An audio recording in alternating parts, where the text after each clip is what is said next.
আসসালামু আলাইকুম everyone, welcome back to my channel. আজকে নতুন আরেকটি রেসিপি নিয়ে চলে আসলাম। ঘরোয়া মশলায় হাতে মেখে প্রেসার কুকারে তেহারির রেসিপি। একটি প্রেসার কুকারে হাড় চর্বি সহ কিছু মাংস নিয়ে নিব।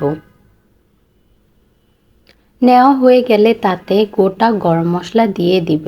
2 টুকরা দারচিনি, 2 টুকরা এলাচ ও 3 টুকরা লবঙ্গ, একটি তেজপাতা, 2 টেবিল চামচ আদা রসুন বাটা,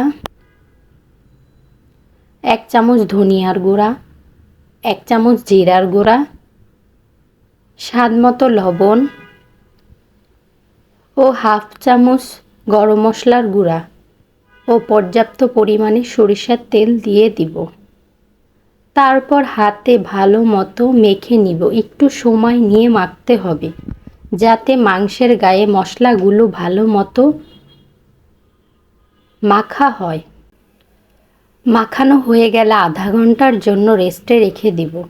তারপর চুলায় বসিয়ে দিব।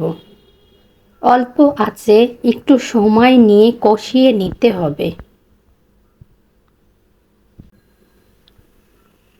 একটু পরপর একটু নাড়া দিতে হবে।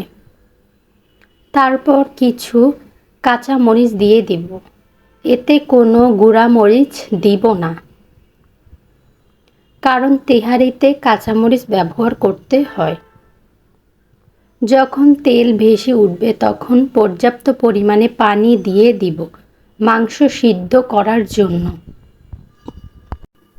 পানি দিয়ে ভালো মতো নেড়ে দিব যাতে মশলাগুলো মাংসের সাথে লেগে যায়। তারপর প্রেসার কুকারের ঢাকনাটি বন্ধ করে দিব এবং 5টি সিটি দিয়ে নিব। যখন 5টি সিটি হয়ে যাবে তখন তুলে আধা কাপ পরিমাণ পেঁয়াজ কুচি দিয়ে দিব এবং মাংসের ঝোল শুকানোর জন্য অপেক্ষা করব ও তেল ভেসে ওঠার জন্য। যখন দেখব মাংস থেকে তেল উঠে গেছে তখন আগে থেকে ধুয়ে রাখা পোলা চালগুলো দিয়ে দিব। পোলা চালগুলো নিম্নে আধা ঘন্টা ভিজিয়ে রাখতে হবে। তারপর পোলা চালের সাথে মাংসগুলো ভালো মতো কষিয়ে নিব। চালগুলোকে একটু ভাজা ভাজা করে নিব। যখন মাংসের সাথে চালগুলো ভাজা ভাজা হয়ে যাবে ও তেল ভেসে উঠবে তখন পর্যাপ্ত পরিমাণে চাল ফোটার জন্য পানি দিয়ে দিব। আমি এখানে 1 কাপ পোলা চাল নিয়েছি, তাই আমি এখানে 2 কাপ পানি দিয়েছি। এবার প্রেসার কুকারের ঢাকনা দিয়ে ঢেকে একটি সিটি দিয়ে নিব। একটি সিটি দেওয়া হয়ে গেলে প্রেসার কুকারে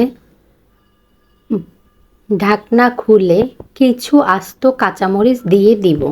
দিয়ে ভালো মতো নেড়ে দিব।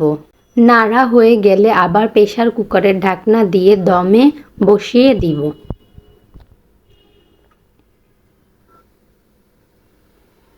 দম থেকে তুলে দেখব আমার ঝরঝরে তেহারি হয়ে গেল।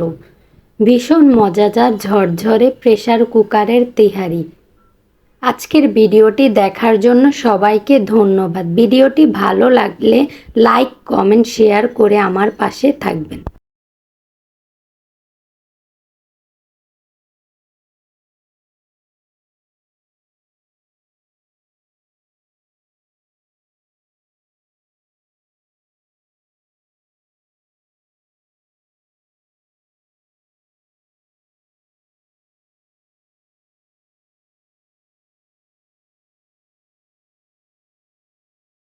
আর অবশ্যই আমার চ্যানেলটিকে সাবস্ক্রাইব করে দিবেন।